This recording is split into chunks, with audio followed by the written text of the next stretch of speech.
Hello guys, welcome to our YouTube channel. ನಾವು last ವಿಡಿಯೋದಲ್ಲಿ the grandma climacity first question ಮಾಡಿದ್ವಿ. So ಈಗ ನಾವು the grandma climacity second question ನೋಡೋಣ. Let's get it the video guys. So ಈಗ grandma climacity second question is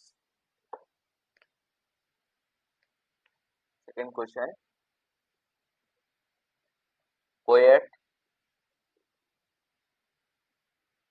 grandma was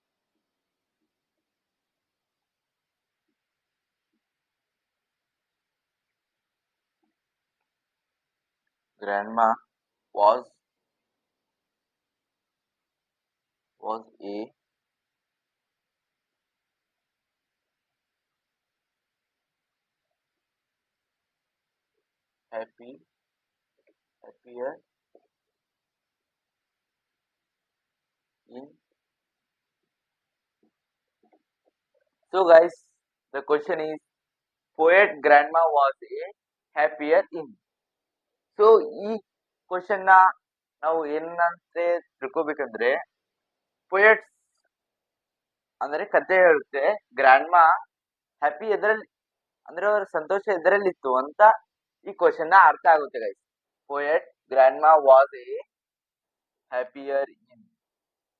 so this is the main fact guys. ಅಂದ್ರೆ ಕತೆ ಹೇಳುತ್ತೆ grand ಮಾ ಎದರಲ್ಲಿ ಸಂತೋಷವಾಗಿದ್ರು ಅವರು. The answer is, so the answer A tree. ಇಲ್ಲಿ ಮುಂದೆ dash ಇರುತ್ತೆ ಅಲ್ವಾ ಗೈಸ್, ನಾವು ಇದನ್ನ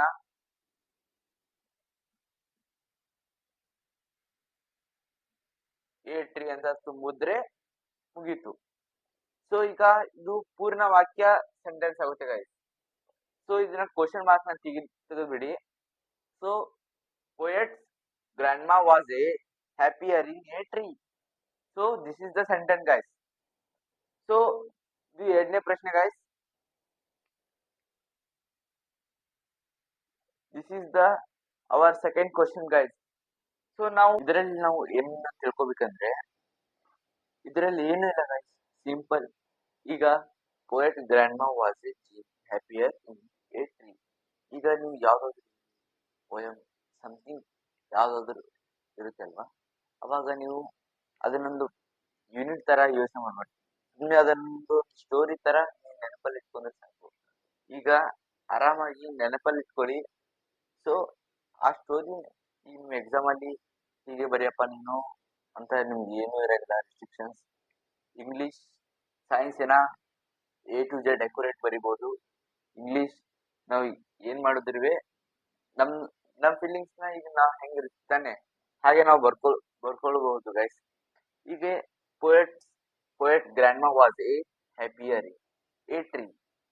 ಎ ಟ್ರೀ ಇದು ನಿಮ್ಗೆ ಗೊತ್ತಿಲ್ಲ ಅಂದ್ರೆ ಬಿ ಗ್ರ್ಯಾಂಡ್ ಮಾ ಸಮರಿ 1-2-3 ಟೈಮ್ಸ್ ನೀವು ಬೈ ಹ್ಯಾಟ್ ಆಗಿ ಬಂದ್ರೆ, ಪ್ರಾಕ್ಟೀಸ್ ಮಾಡಿ ಬೈ ಹ್ಯಾಟ್ ಆಗಿ ಬಂದ್ರೆ, ಆರಾಮಾಗಿ ನೀವು ಮಳಗಿದ್ದಾಗೂ ನಿಮ್ಗೆ ಎಬ್ಸಿ ಕೇಳಿದ್ರೆ ಈ ಆನ್ಸರ್ ನೀವು ಕೊಡ್ತೀರ. ಸೊ ಗೈಸ್, ಈ ವಿಡಿಯೋ ಚೆನ್ನಾಗಿದ್ರೆ ಮಾತ್ರ ಲೈಕ್ ಮಾಡಿ, ಶೇರ್ ಮಾಡಿ, ಸಬ್ಸ್ಕ್ರೈಬ್ ಮಾಡಿ. ಚೆನ್ನಾಗಿಲ್ಲ ಅಂದ್ರೆ ಬಿಟ್ಬಿಡಿ. So thank you for your watching guys.